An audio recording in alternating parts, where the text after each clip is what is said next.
Assalamualaikum tuan-tuan dan puan-puan. Ini adalah video yang ketiga untuk siri video DIY Portable Power Station. Dalam video yang pertama, saya dah ceritakan dengan detail tentang bateri ini, apa jenis bateri, kapasiti bateri dan jumlah tenaga yang tersimpan dalam bateri ini. Dan daripada jumlah tenaga itulah, kita boleh tentukan berapa lama kita boleh onkan peralatan dengan menggunakan sebiji bateri ini. Dan memang itulah soalan yang paling famous, soalan yang sering ditanya dekat ruangan komen. Sebab itulah saya buat video yang khas untuk cerita tentang bateri saja. Sebab kita nak tahu berapa lama bateri ini kita boleh guna, berapa lama bateri ini boleh bertahan. Apa yang saya ceritakan dalam video tu bukan hanya untuk bateri ini sahaja. Untuk bateri lain, bateri jenis lain, untuk power bank, power station pun tuan-tuan boleh guna kaedah yang sama. Dan benda itulah memang kita kena faham dulu sebelum kita masuk dalam dunia solar, dunia DIY power station. Selagi tuan-tuan tak tengok video tu, tuan-tuan takkan faham berapa lama kita boleh gunakan tenaga yang ada dalam sebiji bateri ni. Untuk video yang pertama tu, saya akan letakkan link dekat atas ni dan juga dekat bawah dekat video description. Kemudian dalam video yang kedua pula, saya dah tunjuk kepada tuan-tuan dengan detail step by step macam mana tuan-tuan nak buat simple portable power station. Dalam video tu dah tunjuk macam mana nak buat sambungan bateri, breaker, fuse block. Dan untuk kita buat sambungan, kita punya USB output, ada USB Type A dan juga USB Type C. Untuk charge, ni kita punya sambungan untuk charger. Ni charger yang kita gunakan. Semuanya saya dah tunjuk dalam video yang kedua. Dan untuk tuan-tuan dapatkan peralatan semua ni pun dah ada dekat bawah, dekat video description. Jadi saya rasa tak ada masalah untuk tuan-tuan buat sambungan ni. Semuanya saya dah tunjuk step by step dan saya rasa tak perlukan diagram. Tuan-tuan boleh rujuk saja video tu macam mana tuan-tuan nak buat sambungan ni. Dan video tu memang beginner friendly. Tuan-tuan tak pernah buat pun tuan-tuan boleh follow, tuan-tuan boleh pasang sama macam ni. Untuk video kali ni pula, saya nak share dengan tuan-tuan macam mana cara kita nak charge bateri ataupun power station yang kita nak buat ni dalam kereta kita melalui cigarette lighter port yang ada dalam kereta. Jadi selepas ni kita akan ada lebih daripada satu cara untuk kita charge bateri, untuk kita charge power bank ni. Yang pertama kita gunakan bateri charger ni. Yang kedua kita gunakan cigarette lighter port yang ada dalam kereta kita. Dan yang ketiga nanti kita akan charge melalui solar panel dengan menggunakan solar charge controller. Yang ini kemudian, dan fokus kita pada hari ini adalah untuk cara kita nak charge bateri ataupun power station ni dalam kereta dengan cigarette lighter port. Kalau tuan-tuan masih ingat, untuk kita charge bateri tu, kita perlukan voltage antara 14.4 volt hingga 14.6 volt. Kalau kurang daripada 14.4 volt, charging akan jadi lambat, dan kalau lebih pada 14.6 volt, kemungkinan bateri kita akan rosak sebab over voltage. Walaupun dekat dalam bateri tu ada BMS, tapi kalau kita over voltage, lama kelamaan BMS tu akan rosak dan bateri kita akan jadi kembung. Jadi untuk kita charge bateri lithium iron phosphate ni, range voltage adalah antara 14.4 hingga 14.6 volt sahaja, tak boleh lebih, tak boleh kurang. Tentang current pula, sekejap lagi kita akan sentuh.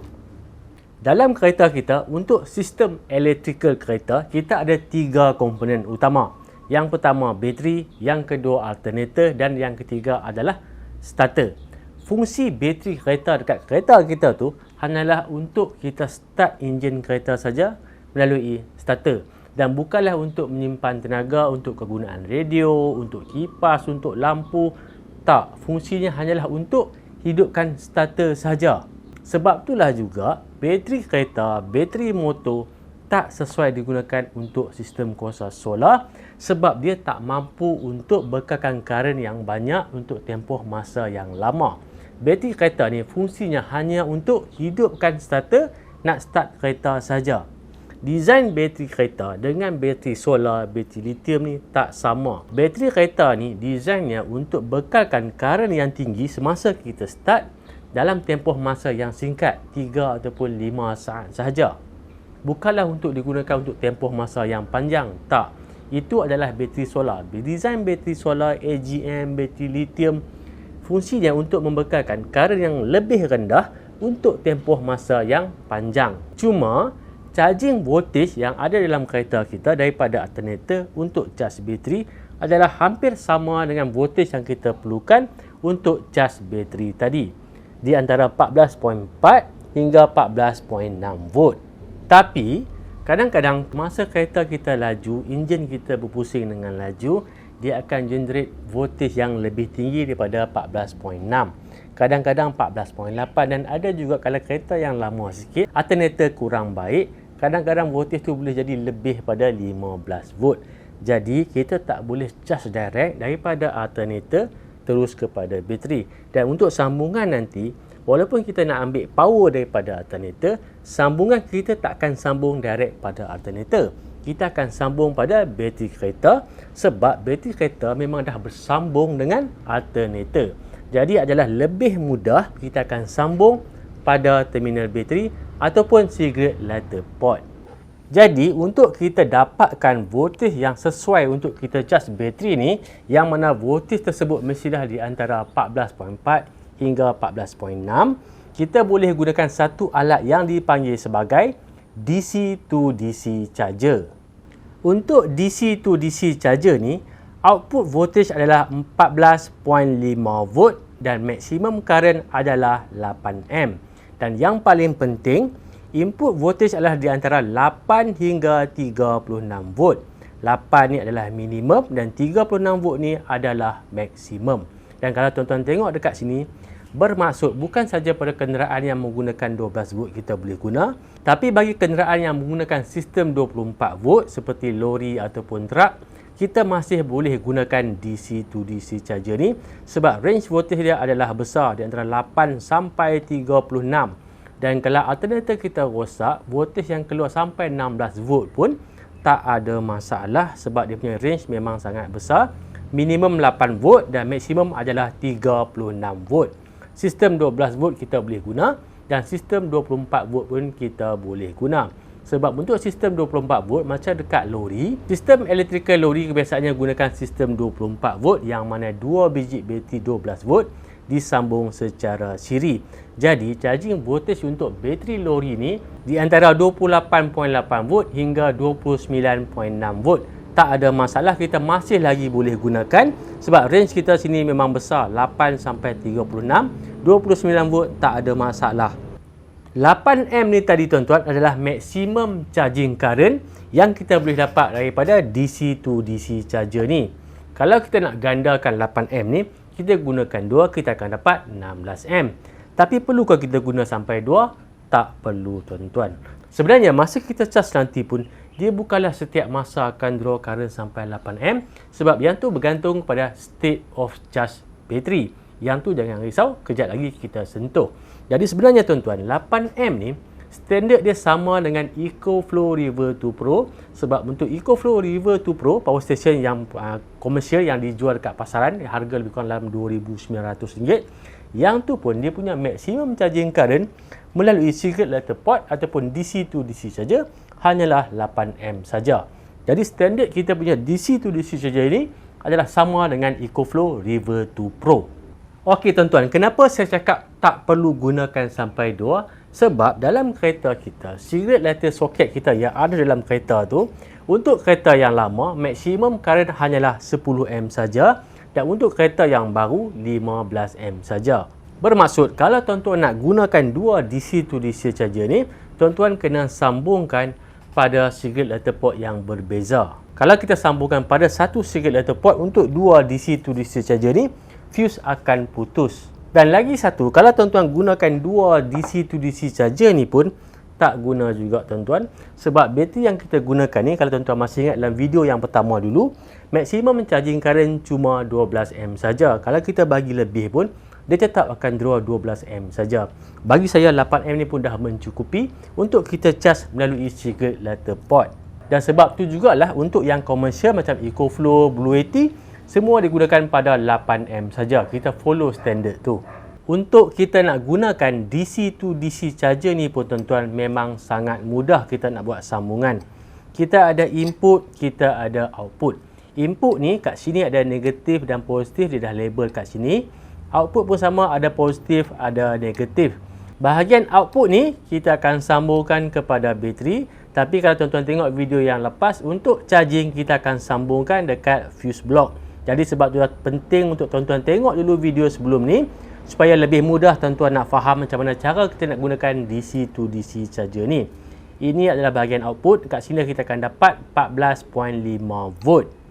Ini kita akan sambung dekat fuse block, ataupun kalau tuan-tuan tak gunakan fuse block, tuan-tuan boleh sambungkan direct kepada bateri lithium ion phosphate, bateri yang kita gunakan untuk kita punya power bank ataupun power station.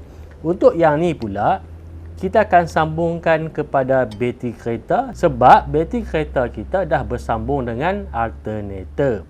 Sambungan kita sebenarnya kita nak sambung kepada alternator, tapi sambungannya adalah melalui bateri kereta, sebab bateri kereta pun bersambung dengan alternator ataupun secara paralel lah. Sebab memang mustahil kalau tuan-tuan nak buat sambungan direct kepada alternator, dan cara yang lebih mudah kita sambung saja kepada bateri kereta. Dan dekat sini ada lagi satu terminal, normally close, ataupun ini adalah untuk ignition. Maksudnya kalau tuan-tuan nak pasang DC to DC saja ni secara kekal dalam kereta tuan-tuan, ini tuan-tuan sambungkan kepada bateri, dan yang ni tuan-tuan boleh sambungkan kepada ignition. Maksudnya bila kita onkan kunci, kita start kereta, barulah dia akan bersambung dengan bateri kereta kita. Dalam keadaan off, kita tak akan cas bateri lithium ni. Jadi ini bertujuan untuk mengelakkan daripada kita draw bateri kereta kita sampailah bateri kereta kita flat. Ini adalah ciri-ciri keselamatan, features yang paling penting yang mesti ada pada DC to DC charger. Itu kalau tuan-tuan nak buat pemasangan kekal dalam kereta. Tapi untuk sistem kita nak buat ni adalah secara portable, dan sambungan adalah melalui cigarette lighter port. Jadi untuk sambungan nanti, kabel positif ni kita akan loop dekat kita punya ignition ni, seolah-olah dah ada sambungan kepada ignition. Tapi kalau nak buat sambungan kekal dalam kenderaan, dalam camper van, ini tuan-tuan akan sambungkan kepada ignition. Bila kita onkan kunci, start kereta, barulah dia akan cas bateri kita, bateri lithium tadi. Dan macam saya cakap tadi, kalau tuan-tuan nak buat pemasangan kekal DC to DC charger ni dalam kenderaan pun boleh, tak ada masalah. Sebagai contoh, katakanlah tuan-tuan ada camper van, ada camper car yang kecil, ataupun kenderaan 4x4 yang tuan-tuan bawa pergi camping nak cas bateri, tuan-tuan boleh gunakan DC to DC charger ni. Dan sebenarnya konsep penyambungan DC to DC charger yang kecil ni sama dengan DC to DC charger yang pernah saya share dengan tuan-tuan sebelum ni. Cuma bezanya yang tu 20 dan yang ni cuma 8 saja. Jadi sesuailah untuk kenderaan yang kecil yang mana alternatornya tak mampu nak produce current yang lebih besar. Kalau semakin tinggi ataupun semakin besar current yang kita gunakan untuk cas bateri, enjin akan jadi berat. Jadi untuk kenderaan kecil, alternator yang kecil, tuan-tuan boleh gunakan yang ni. Dan dalam video tu juga saya dah share dengan tuan-tuan macam mana cara tuan-tuan nak buat sambungan untuk pemasangan kekal. Macam mana tuan-tuan nak sambungkan kepada ignition. Jadi kalau tuan-tuan bercadang nak pasang DC to DC charger ni secara kekal dalam kenderaan tuan-tuan, tuan-tuan boleh tengok link video dekat atas ni. Untuk kita buat penyambungan, kita lekatkan dulu DC to DC charger dekat plywood ni. Kemudian baru kita akan lekatkan dekat sini.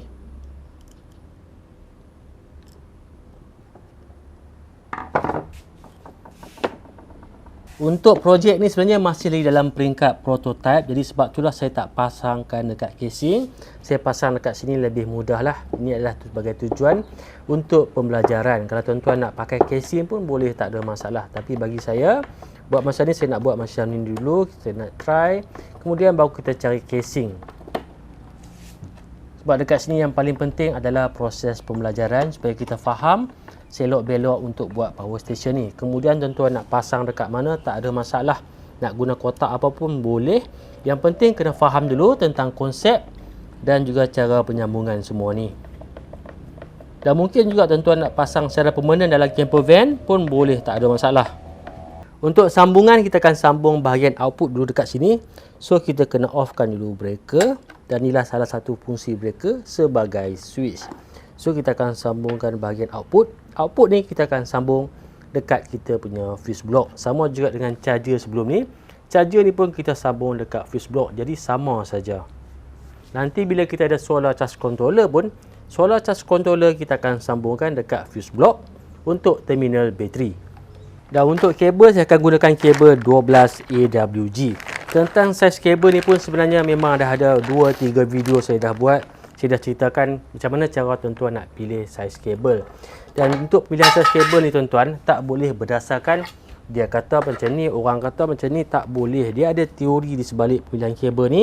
Tuan-tuan kena follow supaya sambungan kita buat ni adalah selamat dengan menggunakan kabel ataupun saiz kabel yang betul. Untuk video tentang pemilihan kabel ni, tuan-tuan boleh tengok link dekat atas ni. Kita nak sambung dulu pada bahagian output, tapi saya rasa macam tak kena pula kalau output sebelah sini.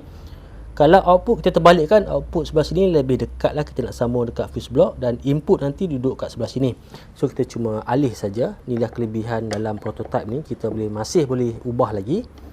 Nanti masa kita nak buat yang siap nanti, barulah kita finalize susunan semua. Dan ni pun ada lagi peralatan yang kita nak pasang nanti. Sebagai contoh, untuk output AC kita perlukan inverter. Kita belum ada lagi inverter, so kita terbalikkan saja. Sekarang ni input dekat sini, output dekat sini, kita sambung dekat kita punya fuse block. So kita buka terminal output ni untuk sambungkan kabel tadi, kabel 12 AWG. Dah nak hujan pula, kalau hujan kita akan sambung malam nanti, sampai ke malam kita buat. Dan untuk sambungan ni pastikan ikut polariti, negatif positif, negatif dekat negatif dan positif dekat positif. Lug yang saya guna ni lug AC6-6, agak besar sikit. Dekat dalam kotak untuk DC to DC saja ni pun memang dah ada lug sekali, tapi saya nak gunakan lug ni. Malam ni kita sambung sikit lagi. Ini adalah kabel bahagian output dekat DC to DC saja. Kabel positif, kabel negatif. Untuk kabel positif kita akan sambungkan pada bahagian yang ada fuse, dan yang ni pula adalah semua untuk sambungan negatif. Negatif sambung dekat negatif, dan yang ni kita sambungkan dekat bahagian positif. Dan untuk kabel positif ni saya sambungkan pada fuse yang 15A, sebab kita tahu maksimum charging current daripada DC to DC saja ni hanyalah 8A saja, dan kabel yang saya gunakan ni boleh carry lebih daripada 8A, jadi tak ada masalah. Bahagian input dekat DC to DC saja ni kita akan pasangkan soket untuk cigarette lighter port ni. Ini sebenarnya saya dapat daripada peralatan saya yang lama, peralatan 12 volt. Tapi kabel ni tuan-tuan boleh beli dekat Shopee, dekat Lazada pun ada jual. Kalau saya jumpa, saya akan letakkan link dekat bawah dekat video description. Dan untuk soket ni, yang bertanda putih ni adalah positif, yang ni adalah negatif. Kita akan sambungkan dekat kita punya DC to DC saja. Positif kepada positif dan negatif kepada negatif. Untuk testing ni, saya akan gunakan bateri AGM ni untuk menggantikan cigarette lighter port dalam kereta. Jadi kita akan sambungkan crocodile clip ni.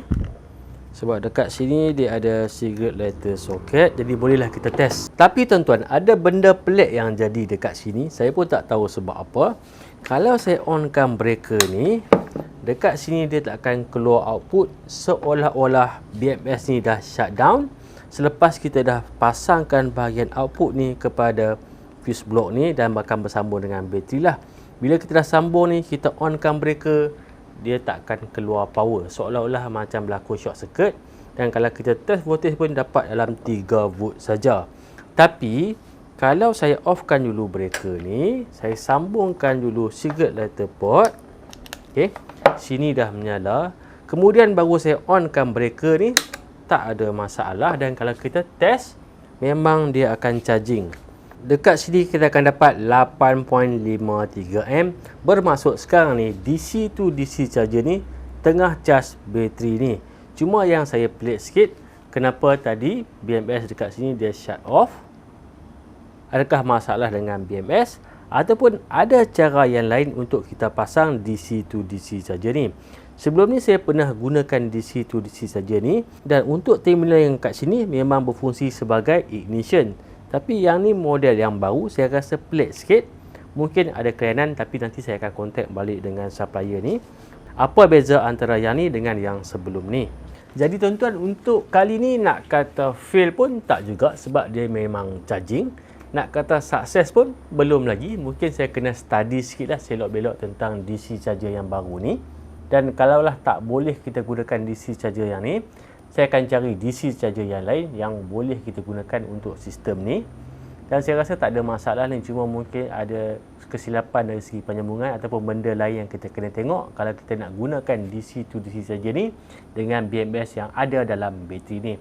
Jadi tuan-tuan, nampaknya sampai setakat ni saja untuk video kali ni. Dalam next video kita akan sambung lagi dengan projek kita ni. Sampai jumpa lagi. Assalamualaikum.